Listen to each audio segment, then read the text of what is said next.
Hi guys, welcome to my YouTube channel the knowledge nest. आज हम the twinkling bells की back exercises करने वाले हैं। तो चलो गाइस देखते हैं। Why was Cheena upset? जो चीना था वो दुखी क्यों था चीना दुखी? क्योंकि उसके पैसे जो हैं वो गुम जाते हैं। हाउ डिड कमला हेल्प चीना फील बेटर? चीना की जो मम्मा है जिनका नाम कमला था, उन्होंने चीना को कैसे बेटर फील करवाया? What did the fruit seller do by mistake? Fruit seller गलती से क्या कर देता है? वो गलती से उसे एक्स्ट्रा पैसे दे देता है। How did Cheena manage to buy the bells from chacha in the end? चीना कैसे बेल्स खरीदना मैनेज कर लेता है चाचा से? आखिरी में वो बेल खरीद लेता है ना, कैसे खरीद लेता है? Right true, right T for true और एफ फॉर फॉल्स। ठीक है, तो इसमें हमें ट्रू और फॉल्स बताना है। चीना wanted to buy the bells to attach them to his bicycle. चीना जो है वो बेल्स इसलिए ख़रीदना चाहता था क्योंकि उसे अपनी बाइसिकल से उन्हें बांधना था। No, false. वो तो इसलिए ख़रीदना चाहता था क्योंकि उसे अपने जो किड उसका तारा होता है, जो बकरी का बच्चा होता है तारा, उस पर बांधने के लिए। Cheena's mother Kamala comforted him when he came home feeling sad. जो चीना की मम्मा होती हैं कमला, वो उसे बहुत ही ज़्यादा सहारा देती हैं, दिलासा देती हैं, उसे समझाती हैं, कंफर्ट करती हैं उसे जब वो घर आता है सैड फील करता हुआ। तो जी हाँ, ट्रू, उसकी मम्मा उसे बहुत समझाती हैं। The fruit seller give Cheena 20 rupees extra as change. जो फ्रूट सेलर है वो चीना को 20 रुपीज़ दे देता है extra as change. No, 10 rupees extra दे देता है। तो ये हुआ false. Cheena decided to keep the extra money and bought chocolates with it. Cheena extra पैसे रख लेता है और उससे चॉकलेट खरीदने का ट्राई करता है। फॉल्स, बेल्स खरीदने का ट्राई करता है, मतलब बेल्स खरीदना मेन उसका मोटिव होता है। The fruit seller was unhappy when Cheena return the extra money. Fruit seller दुखी था जब चीना उसे फालतू पैसे दे देता है, जो एक्स्ट्रा मनी होते हैं वो दे देता है। नहीं, फ्रूट सेलर तो खुश होता है। वो दुखी क्यों होगा? उसके पैसे वापस आ गए तो वो खुशी तो होगा ना। यस, तो देखते हैं। Think and discuss. Why do you think Cheena decided to return the money instead of keeping it? Cheena ये क्यों तय कर लेता है कि अब वो जो उसके एक्स्ट्रा मनी है फ्रूट सेलर के, वो वापस करेगा रखने की जगह? वो पैसे क्यों नहीं रखता? वो इसलिए नहीं रखता क्योंकि उसे पता है कि जब उसके पैसे खोए थे तो उसे कैसा फील हुआ था। उसे बहुत ही सैड, ठीक है, बहुत ही अपसेट और बहुत ही एंग्री ऐसा उसे फील हुआ था। तो इसलिए वो पैसे वो नहीं रखता है। Think of a time when you found something that didn't belong to you. What did you do? How did it make you feel? एक टाइम का सोचो जब तुम्हें कोई चीज़ मिली थी, किसी की भी खोई हुई चीज़ जब मिलती है वो, ठीक है, आपने उस चीज़ का क्या करा था और उस चीज़ ने आपको कैसा फील करवाया था। ठीक है, फॉर एग्ज़ाम्पल मान लो आपको कोई भी किसी की खोई हुई बुक मिली, ठीक है, आपको वो मिली और आपने क्या करा? ठीक है, आपने क्या करा? आपने उसे टीचर को दिया, ये सबसे पूछा, फिर उसके बाद जब वो बुक जिसकी थी उसके पास पहुंच गई, आपको कैसा फील हुआ? ऑब्वियसली अच्छा ही फील हुआ होगा, जिसकी खोई हुई चीज़ मिल गई। ठीक है, आपने हेल्प करी बेसिकली किसी की। Find the given words. तो इसमें जी कुछ वर्ड्स दे रखे हैं, ये इन्हें ढूंढना है, तो देखते हैं। Cheena, Charu and Jasmine are friends. They studied in grade 4. Cheena is tall. Charu is taller than Cheena. Jasmine is the tallest person in the group. तो बेसिकली क्या है कि ये 3 बच्चे दिए हैं, चीना, चारू एंड जैस्मीन। जो चीना है उससे लंबा कौन है? चारू। चारू से लंबा कौन है? जैस्मीन। सबसे लंबी मतलब जैस्मीन है इसमें। Jasmine is the tallest. So basically तीनों बच्चों में कंपैरिजन किया गया है। Okay, we use different forms of adjectives to compare the qualities of people और थिंग्स। हमने एडजेक्टिव की अलग अलग फॉर्म यूज़ करी हैं किसी इंसान को या कुछ चीज़ों को कंपेयर करने के लिए। When we compare the qualities of two people or objects we add er to the adjective। जब हम, ये ध्यान से सुनना, ये इंपॉर्टेंट है, जब हम दो चीज़ों के बीच में कंपेयर करते हैं तो हम er यूज़ करते हैं। We always use than while comparing two peoples और ऑब्जेक्टिव। और हम ये वर्ड जो है ना, ये वाला देन, हम ये भी यूज़ करते हैं जब हम किन्हीं दो चीज़ों को या किन्हीं दो इंसानों को कंपेयर करते हैं। ठीक है, फॉर एग्जाम्पल यहाँ पे एक एग्जाम्पल भी दिया है, अमन इज शॉर्टर देन जिया। अमन जो है वो जिया से छोटा है, हाइट में छोटा है। इसमें दो लोगों का कंपैरिजन हो रहा है ना, अमन का और जिया का। Okay, when the comparison is made in a whole group और collection we add EST to the adjective. जब कलेक्टिवली मतलब किसी ग्रुप का कंपैरिजन हो रहा होता है कि ये पर्सन सबसे ज़्यादा अच्छा है ग्रुप में, या ये चीज़ सबसे अच्छी है, तो हम जब दो लोगों का कंपैरिजन नहीं हो रहा होता है तो हम क्या ऐड करते हैं, हम ऐड करते हैं EST। ओके, तो यहाँ पे एक्सरसाइज भी दी गई है, सो लेट्स सी इसमें क्या है, देखते हैं। Fill in the blanks using the correct comparison markers ER और EST।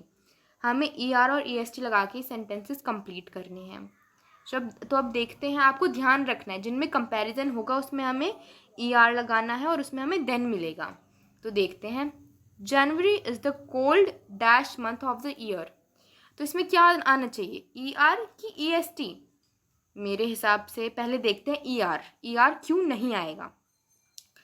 इसमें दो चीज़ों का तो कंपैरिजन नहीं हो रहा, क्योंकि इसमें जनवरी के अलावा कोई मंथ दिया है नहीं। अगर जनवरी के अलावा कोई भी मंथ होता या उनका कंपैरिजन किया होता कि जनवरी ज़्यादा कोल्ड होता है फरवरी से या मार्च से, तो हम क्या लगाते, ER। सेकेंडली हमें क्या बोला गया था, जिसमें आएगा देन। देन ना, देन आ रहा है इसमें नहीं, इसमें तो देन भी नहीं आ रहा, कंपैरिजन तो इसका मतलब हो ही नहीं रहा है। तो क्या आएगा इसमें, EST। January is the coldest month of the year. An ant is small dash than a elephant. तो अब देखते हैं इसमें ER आएगा कि नहीं आएगा। इसमें दो चीज़ों के, उसमें बोला था दो चीज़ों की कंपैरिजन, तो इसमें दो चीज़ों के नाम तो दे रखे हैं, एक एंट दे रखा है, एक एलिफेंट दे रखा है। इसमें क्या देन दे रखा है, तो यस इसमें तो देन भी दे रखा है। तो क्या आएगा इसमें, इसमें आएगा आपका ER। N ant is smaller than an elephant.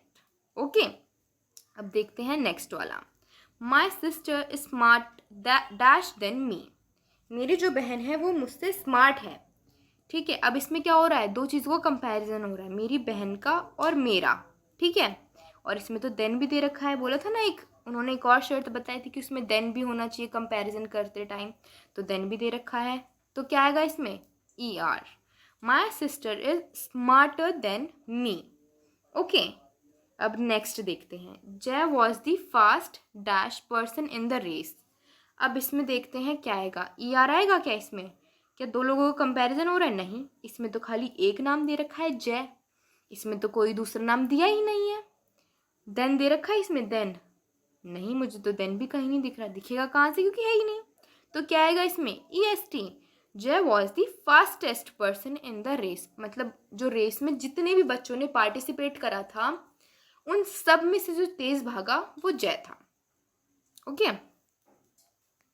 आगे देखते हैं, circle the word that means the opposite of the highlighted words in each sentence. हमें वो वर्ड सर्कल करने हैं जो इन वर्ड्स का जो हाईलाइट किए गए हैं, हाईलाइट यानी जो दूसरे कलर से दिए गए हैं स्पेशली, उनके ऑपोजिट को हमें सर्कल करना है। तो पहला सेंटेंस देखते हैं हम। पहला सेंटेंस है, chacha showed him some beautiful tinkling bells. चाचा ने उसे कुछ सुंदर सी बेल्स दिखाई। इसमें हाईलाइटेड वर्ड कौन सा है, ब्यूटीफुल, है ना, हाईलाइटेड वर्ड है ब्यूटीफुल। ब्यूटीफुल का ऑपोजिट कौन सा होगा, देखते हैं कौन सा होगा, अट्रैक्टिव। अट्रैक्टिव यानी सुंदर दिखना, अट्रैक्ट कर लेना। फिर सेकंड वर्ड है अगली। अगली यानी उतना अच्छा नहीं होना, ठीक है, उतना अच्छा नहीं दिखना। ब्रोकन यानी टूटा हुआ, तो ब्यूटीफुल का ऑपोजिट क्या होगा, ब्यूटीफुल का ऑपोजिट होगा अगली। ठीक है, नेक्स्ट देखते हैं। Fruit seller was so happy that he gave Cheena 10 rupees as a reward. Fruit seller बहुत ही खुश था कि उसने चीना को इनाम में 10 रुपीज़ दिए। तो इसमें जो हाईलाइटेड वर्ड है वो है रिवॉर्ड। ओके, रिवॉर्ड का ऑपोजिट क्या होगा? ऑफर। ऑफर यानी कुछ ऑफर करना, कुछ चीज़ देना। रिवॉर्ड का भी मतलब वही हो, रिवॉर्ड का मतलब वो इनाम देना। प्राइज, प्राइज तो जब मिलता है जब आप कुछ अच्छा करते हो, जीतते हो, और सेम रिवॉर्ड है। रिवॉर्ड भी जब भी मिलता है जब आप कुछ जीतते हो या कोई आपसे खुश होता है, तभी वो आपको रिवॉर्ड देता है कि नहीं। और थर्ड है पनिशमेंट। तो इसका सही आंसर होगा पनिशमेंट, क्योंकि पनिशमेंट का मतलब होता है सज़ा मिलना। जब आप कुछ गलती करते हो तो टीचर पनिशमेंट देती है ना आप। इसका सही आंसर है पनिशमेंट। अब देखते हैं थर्ड वाला। I will give you money to buy the bells. मैं तुम्हें पैसे दूंगी बेल्स खरीदने के लिए, घंटियाँ खरीदने के लिए। इसमें जो हाईलाइटेड वर्ड है वो है बाय। अब बाय का ऑपोजिट देखते हैं क्या होता है। बाय का मतलब होता है खरीदना।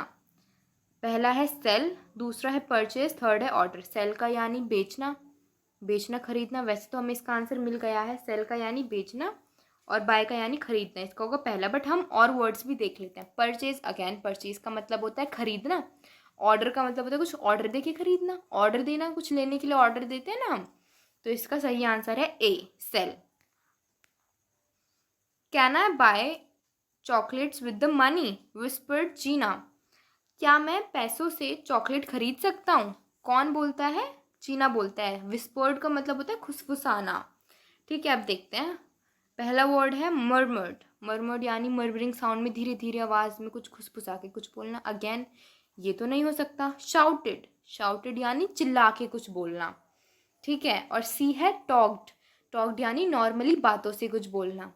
तो इसका सही आंसर जो है वो तो मुझे तो बी ही लग रहा है, बी ही होना चाहिए, क्योंकि शाउटेड यानी चिल्ला के कुछ बोलना। तो विस्पर्ड का ऑपोजिट होगा शाउटेड। ओके, दूसरा देखते हैं। Your teacher will read out the story The Tinkling Bells once again to you. Now read the following sentences and number them in the sequence of the story. आपकी teacher जो है वो दोबारा the tinkling bells वाली जो story है वो पढ़ेंगी। आपको इन सबको, ये जो कुछ इवेंट्स दिए हैं, इन्हें करेक्ट सीक्वेंस में लगाना है। पहले क्या होता है, फिर क्या होता है, फिर सबसे लास्ट में क्या होता है, इस तरीके से। Cheena discovered that his money was missing and felt sad. Second है Cheena went to the market with his mother. Third है Cheena hugged his mother and told her about the missing money. फिर है Cheena return the extra money to the fruit seller. Cheena bought the tinkling bells China bought the tinkling bells after getting some money from his mother. China wanted to buy. अब first है, देखो first है ये वाला, second ये, third ये, fourth होगा ये वाला। या नेक्स्ट आगे बढ़ते हैं। What would you do in the following situations? अगर मान लो आपके जीवन में कभी ये सिचुएशंस आई तो आप क्या करोगे? You borrowed your friend's favorite pen. After using it, you accidentally broke it. What would you do? So आप मान लो कि आपने अपने फ्रेंड का जो फेवरेट पेन है वो लिया और उसको यूज़ करने के बाद आपसे वो गलती से टूट गया, गलती से टूटा, तो आप क्या करोगे? आप क्या करोगे? आपको क्या करना चाहिए? मेरे हिसाब से तो आपको उसे एक नया पेन गिफ्ट करना चाहिए, बदले में 2 पेन गिफ्ट करने चाहिए, क्योंकि उसका फेवरेट था पेन। ठीक है, और क्या नाम है, सॉरी बोलना चाहिए, सॉरी फील करना चाहिए। ठीक है। During a maths quiz your friends ask you to show them your answer because they didn't study. If you don't help, your friends might get upset with you. What would you do? तो maths quiz में आपके जो दोस्त हैं, ठीक है, उन्हें answer नहीं आ रहे होते क्योंकि वो पढ़ते नहीं हैं। ठीक है, लेकिन अगर आप उनकी हेल्प नहीं करोगे, अगर आप उनकी मदद नहीं करोगे तो वो आपसे नाराज़ हो जाएंगे। तो आपको क्या करना चाहिए? You see a classmate taking a notebook from the teacher's desk without permission. The classmate tells you not to tell anyone. What would you do? आप एक क्लासमेट को देखते हो कि वो नोटबुक जो है चोरी कर लेता है टीचर की टेबल पे से बिना परमिशन के, बिना उनसे पूछे हुए, और आप ये देख लेते हो, और फिर जो क्लासमेट है आपका, जो वो नोटबुक उठा रहा होता है, वो कहता है कि प्लीज़ प्लीज़ किसी को मत बताना, हाँ, तो आप इस सिचुएशन में क्या करोगे? तो आई थिंक आपको ये करना चाहिए। You bring your favorite snack to school, but you find that your classmate has not bought anything to eat. You really want to enjoy the snack alone. What would you do? अब मान लो जब आप अपने school में favourite snack लेके गए हो, लेकिन आपको ये पता चलता है कि जो आपका दोस्त है, क्लासमेट है, वो कुछ नहीं लाया है खाने के लिए, लेकिन आपका मन होता है कि वो यमी सा स्नैक्स आप अकेले खाओ, तो इस सिचुएशन में आप क्या करोगे? ये करना चाहिए। Frame the sentences using following words from the story. ये वाले वर्ड्स यूज़ करके हमें सेंटेंसेस बनाने हैं। Smiling, mistake, honest, praise and careful, इनका भी। Draw 2 national symbols, 2 national symbols draw करने और उनके बारे में कुछ लिखना है। यहाँ पे आप कुछ भी ड्रॉ कर सकते हैं, peacock, mango and all. Okay, फिर उसके बाद ये है, एक बेल बनानी है आपको। इसमें कुछ रिटर्न वर्क नहीं है, इसमें आपको स्टेप्स दे रखे हैं, आप क्या कैसे बना सकते हो ये, ठीक है। फिर इसमें भी अगेन ड्राइंग का काम है और कुछ नहीं है। That's all for today, bye.